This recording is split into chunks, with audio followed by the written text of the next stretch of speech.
in our community. A peaceful march began yesterday afternoon, a march in which everyone was allowed to express their thoughts in a very safe environment. Most express what the nation feels, and that is anger and outrage over the treatment and ultimate death of George Floyd. Others spoke of social injustice and the issues that boil just below the surface.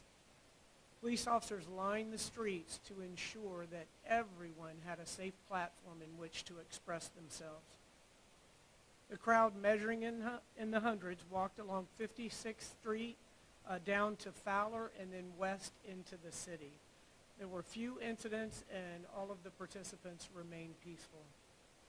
Around 6 p.m., that tone changed. Individuals and groups in the area of East Bush and North 30th and the University Square Mall parking lot began throwing objects at law enforcement officers. Those objects included explosives in the form of fireworks, glass bottles, and rocks.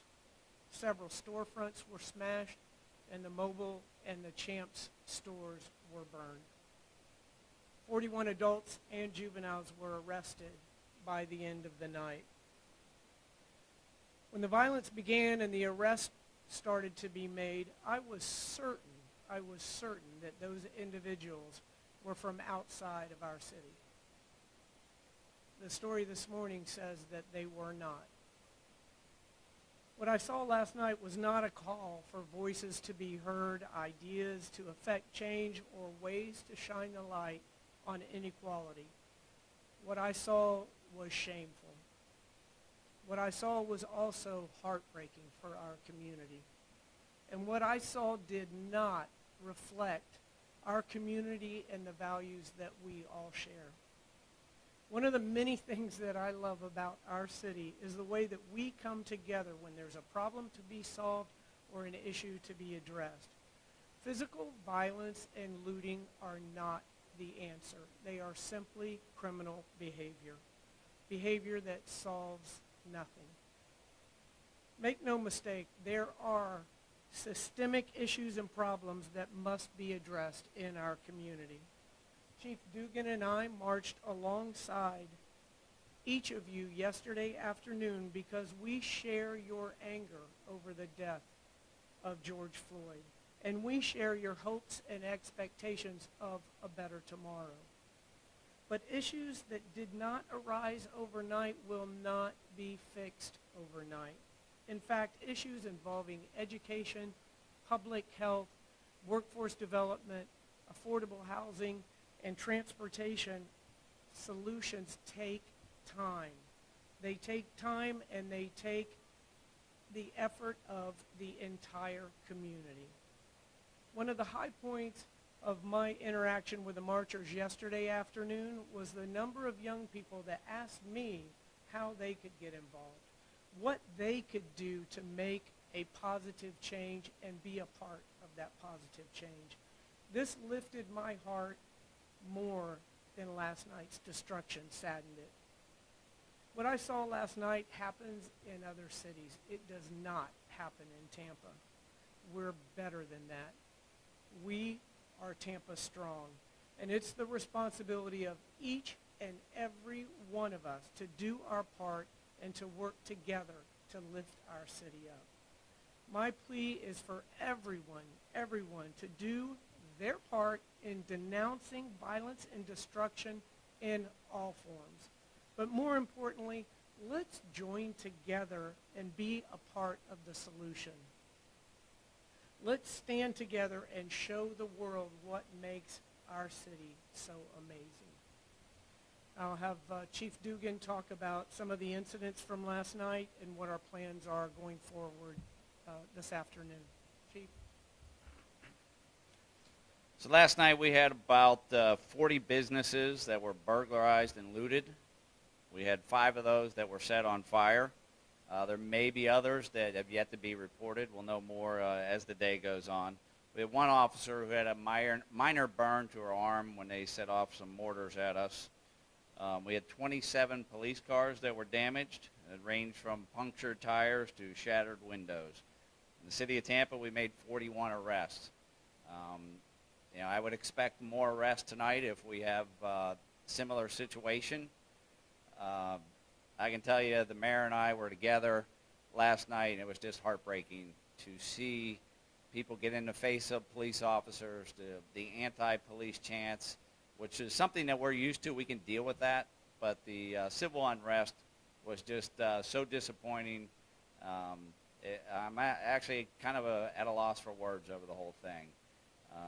It's like the mayor said, her and I were out there marching with protesters because, this might shock some people, but I'm against police brutality. The mayor's against police brutality.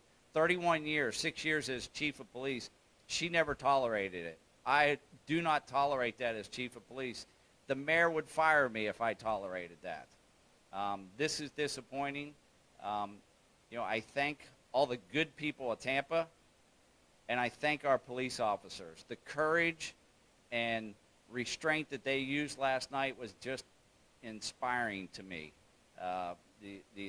What those police officers did and what they took on last night was just simply short of amazing. Were there shots fired by protesters during this event last night? It's hard to tell. We had a few reports of that. It was difficult to tell. Between the fireworks and some of the other issues, it was difficult to actually confirm whether there were shots fired. And what do you tell to the business owners along Fowler and Bush Boulevard that had their businesses looted? It was, I say I'm sorry, because as chief of police, to see this happen under my watch, it's very difficult to deal with. Very disappointed. Chief, will there be a curfew moving forward? I'm sorry, what was the question? Will there be a curfew moving forward in the state? That's something that the mayor and I are in discussion with. That's ultimately the mayor's decision, and she will work with other policymakers. But, I think my message to potential protest today and tonight, if you're a peaceful protester, I'm asking you to stay home. Do not come out. It is a different tone right now, and it's not about community policing. It's not about mentoring and coaching. The behavior that took place last night is not going to be tolerated. There will be a different tone today. If you are a peaceful protester, I suggest you stay home, because there are people that do not want to peacefully protest. They want to take over your voice. They want to take over your words, and that's not going to be tolerated. When you say do the difference, what exactly do you mean by that? Well, we took a hard stance last night, and I think we are going to take an even harder stance tonight. What's that? Well, we'll be flexible, and we're going to be out there, and we have some plans. Did you have enough staff last night? Yeah, I think we had enough staff. The problem was they were splintering off into small groups, and that is a challenge, but I think we're going to have a better game plan for today. You couldn't get somebody like John Bennett to sit down in the middle of the street like you did for the ROC? Well, he is the chief of staff, and he's here today. We have called in everyone. This isn't about egos of mine. I have a former chief of police. I have him, the chief of staff, at my disposal. We as a city government are going to take this on, not just as a police department. When did you start to notice things change? Change as when we were out here for the protest earlier, they were rowdy, loud and stuff, but for the most part, they were not doing anything like breaking windows or attacking officers. Then officers walked with them through there, and yet one of the same people were also, as peaceful as possible. And then a total flip. Well, I noticed it yesterday morning. Some of you were out here, and I noticed a little bit of a different intensity of what we're used to. We're used to standoffs and giving them the opportunity to let their voices be heard. That's something we've prided ourselves on in our city, that we work with protesters. As the day went on, you could see the tensions start to rise, and I think that's when, as the day went on, you saw the peaceful protesters kind of go home and realize that there were some people who really didn't have the best of intentions. And do you practice crowd management control all the time? Obviously, you beefed up really big 4 years ago.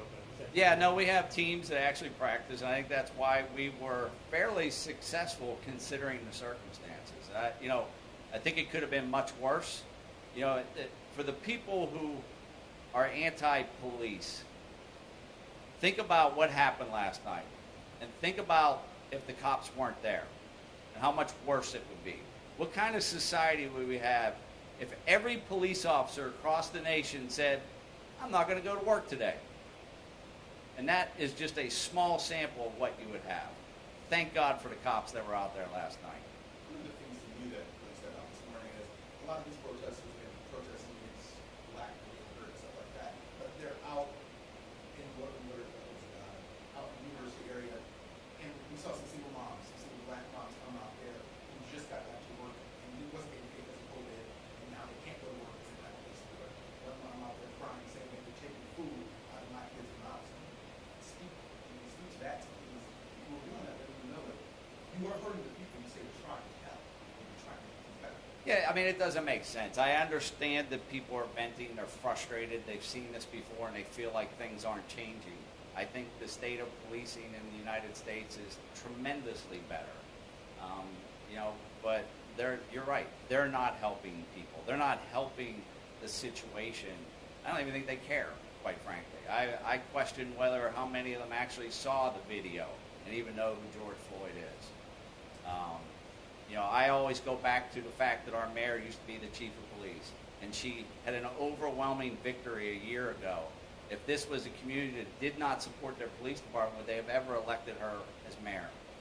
And I just don't see that. It was very disappointing and heartbreaking.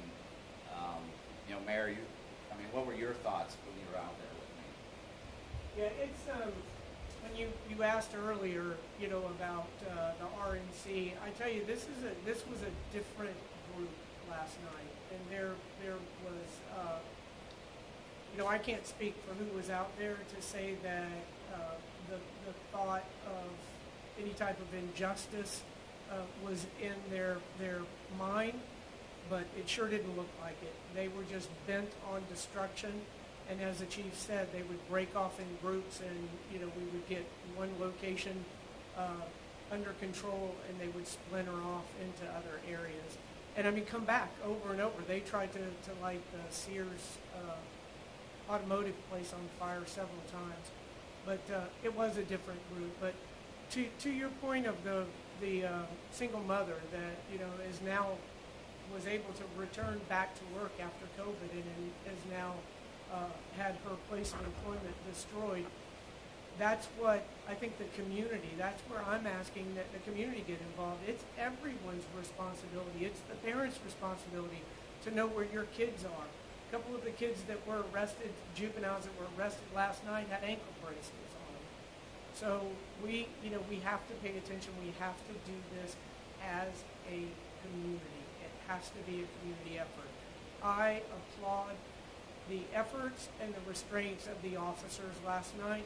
There were many officers out there that were close to 24 hours working, and they were out there doing everything they could to keep our community safe while they were being pelted with rocks and bottles. And I know the community could say, well, just go in and put an end to that. If you're standing there and you're watching it in real time, that's a lot easier said than done. And we have to ensure that we are protecting the citizens, even those that are out protesting and those that are destroying property. But I tell you what, you know where my heart is and the admiration I have for the Tampa Police Department. The officers out there last night were just beyond amazing, and they showed a great deal of restraint, and they stayed on to make sure that there wasn't more damage than there actually was, and more importantly, there weren't any more injuries than there were. We've seen this before too, and I want to caution the community in this as well. Remember what happened in Dallas. These things turned into random ambushing of police officers across the United States. So I implore the community to pay attention to this. Tampa is better than this, and it's going to take each and every one of us to ensure that there's no violence and no property destruction in our community, and then it's also going to take each and every one of us to come together to fix those systemic issues that have plagued every community across the nation. Why not just set a curfew? Go ahead and set a curfew for tonight. That's something that we're in discussions with the county. We have to work in conjunction. And then you also have to factor in and consider the ancillary issues. You talked earlier about businesses just being able to open after COVID. And so now, on a busy business night, they are punished for the actions of a few. So that's something that we're going to discuss, and I'll make a decision that's in the best interest of our entire community. All right, thank you all very much.